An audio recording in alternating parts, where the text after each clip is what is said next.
നിങ്ങൾ ഈ വീഡിയോ കാണുന്ന എല്ലാവർക്കും നിങ്ങൾക്ക് വീട്ടിൽ എല്ലാവരും ആരുമില്ലാത്ത ചിലർക്കെങ്കിലും അല്ലെങ്കിൽ ആരുമില്ലാതെ വിഷമിക്കുന്നുണ്ടെങ്കിൽ നിങ്ങൾക്ക് കമൻറ്റ് ചെയ്യുമ്പോൾ അപൂർവമായിട്ടുണ്ടാവുള്ളൂ. പക്ഷെ നമ്മൾ വാരാണസിയിൽ വന്നപ്പോൾ നമ്മൾ ആദ്യമായിട്ട് കണ്ടത് ഈ ഒരു സുന്ദരം കേട്ടോ. ആദ്യമായിട്ടെന്ന് പറഞ്ഞു കഴിഞ്ഞാൽ നമ്മൾ പരിചയപ്പെട്ട് ഒരു കടയിൽ നിൽക്കുന്നുണ്ട്. നമ്മൾ വന്നപ്പോഴും അവൻ്റെ കട കണ്ടത്. അപ്പോൾ നമ്മൾ ശരിക്കും മറ്റുള്ള കാഴ്ചകളിലേക്ക് വാരാണസി എന്ന് പറഞ്ഞു കഴിഞ്ഞാൽ നിങ്ങൾക്ക് ഇവിടുത്തെ കാശി, അതുപോലെ ഗംഗാനദി അതൊക്കെയാണ് നിങ്ങൾ ഓർമ്മയില്ല. പക്ഷെ അതൊന്നും അല്ലാതെ പല ജീവിതങ്ങൾ ഇവിടെ ഉണ്ട്. അപ്പം അതിലൊന്നാണ് ഈ ഒരു സുന്ദരം എന്ന് പറയുന്നത്. സത്യം പറഞ്ഞാൽ അവനെക്കുറിച്ച് അന്വേഷിച്ചപ്പോൾ ആരുമില്ല. ജീവിതത്തിൽ ഒറ്റക്കാവുന്നവർക്ക് നമുക്കത് അറിയാൻ പറ്റുള്ളൂ. ആരുമില്ലാത്ത ഒരാൾ അവന് കിടന്നുറങ്ങുന്നത് എവിടെയെന്ന് വെച്ചാൽ അവന് ആരും ഒരു കട ഉണ്ട്, അതിൽ നിൽക്കുന്നു, അവന് അവിടെ കിടന്നുറങ്ങും, അവിടെ തന്നെ കിടന്നുറങ്ങും. അപ്പം ഞാനും വിചാരിച്ചാൽ വീടിലേക്ക് ആരില്ല. അപ്പം അവനോട് അപ്പനില്ല അമ്മയില്ല എന്ന് ചോദിച്ചപ്പോൾ അവൻ ശരിക്കും വിഷമിച്ചു. എനിക്കും ഭയങ്കര വിഷമമായിരിക്കും. കാരണം അങ്ങനെ ഇത് കാരണം നമുക്കൊന്നും അങ്ങനെ ഇല്ലാതിരുന്നിട്ടില്ല ആരും. പക്ഷെ ഇപ്പോൾ നമ്മൾ ഇവിടെ നിന്നപ്പോഴാണ് ഇവൻ്റെ ഒരു ജീവിതം കണ്ടപ്പോഴാണ് നമുക്കത് ഭയങ്കരമായിട്ട് ഇങ്ങനെ പല ആൾക്കാരും തെരുവിലും ഉണ്ടാവില്ല. പക്ഷെ നമ്മൾ ചില ആൾക്കാർ നേരിട്ട് കണ്ട് ഇടപെടുമ്പോഴല്ലേ നമുക്കത് മനസ്സിൽ കൊള്ളാം. നമുക്ക് എന്തെങ്കിലുമൊക്കെ ചെയ്യണമെന്നുണ്ട്, പക്ഷെ നമുക്ക് ചെയ്യാൻ പറ്റുന്ന അവസ്ഥയിലല്ല. കാരണം നമ്മൾ ഇവിടെ തന്നെ ഈ ഒരു സ്ഥലത്തു നിന്നായിരുന്നു നമ്മുടെ മൊബൈലും പേഴ്സും ATM എല്ലാം ഇതായി പോയത്. അപ്പോൾ ഞങ്ങൾ രാവിലെ അവൻ്റെ കട അവിടെ പോയിരുന്നു. കട തുറന്നിട്ടില്ല. കട തുറന്നപ്പോൾ ഞങ്ങളിതേ നഖക്ക് അത്രയും വളർന്നു. കാരണം നഖം വെട്ടാൻ പോലും അവൻ്റെ കയ്യിൽ ഒന്നുമില്ല. ആരും അതൊന്നും ശ്രദ്ധിക്കാറില്ല. ചെറിയ പയ്യനല്ലേ, അവരെ തന്നെ സംസാരിക്കാൻ പറ്റുന്നില്ല. അവരും വിഷമമായി വരുന്നത്. അപ്പോൾ നമ്മൾ പറ്റുന്ന പോലെ നമ്മളും അവൻ എന്തെങ്കിലുമൊക്കെ ചെയ്യും. ഇങ്ങനെ ഒരു ഇനി അവൻ്റെ കടകളും കാര്യങ്ങളും ഞാൻ കാണിച്ചു തരാം.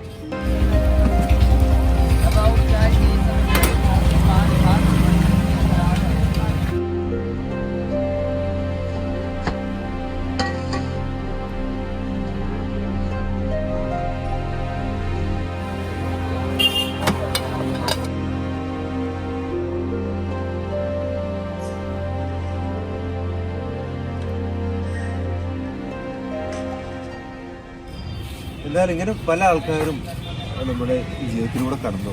ജസ്റ്റ് നിങ്ങളൊന്ന് നോക്കുക, ഇങ്ങനെയാണ് അവർ ജീവിക്കുന്നത് അല്ലെങ്കിൽ എങ്ങനെ. അയൽവാസികൾ ഉണ്ടായിരുന്നു ഇവിടെയൊക്കെ തന്നെ. അവർ നിൽക്കുന്ന ഈ ഒരു ഏരിയ ഉണ്ടല്ലോ, അവിടുത്തെ ആൾക്കാർ 8 പേരെ പഠിപ്പിച്ചു.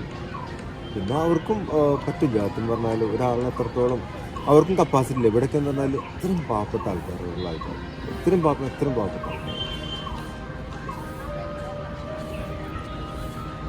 നിങ്ങൾ പല ആളുകളും പല സ്ത്രീകളും നമ്മൾ പത്രത്തിലേക്ക് വായിക്കും എപ്പോഴും തെരുവിലേക്ക് വലിച്ചെറിയുന്ന ചില കുട്ടികളാലും ബാല്യങ്ങളും.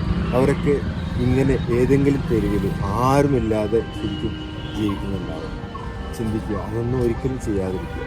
കാരണം ഇങ്ങനെ ഒരുപാട് പേര് ആരുമില്ലാതെ അലഞ്ഞു തിരിഞ്ഞ് നടന്നു.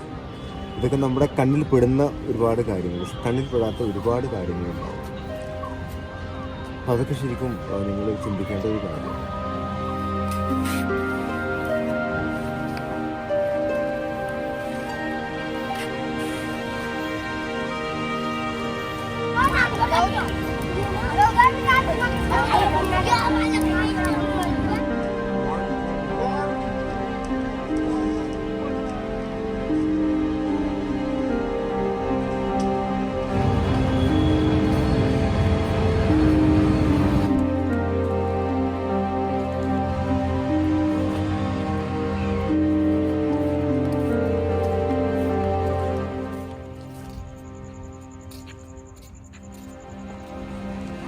അവസാനത്തെ അവന് ടെന്റിൽ കിടക്കണം എന്ന് ആഗ്രഹം, അവനൊരു ആഗ്രഹം അല്ലേ.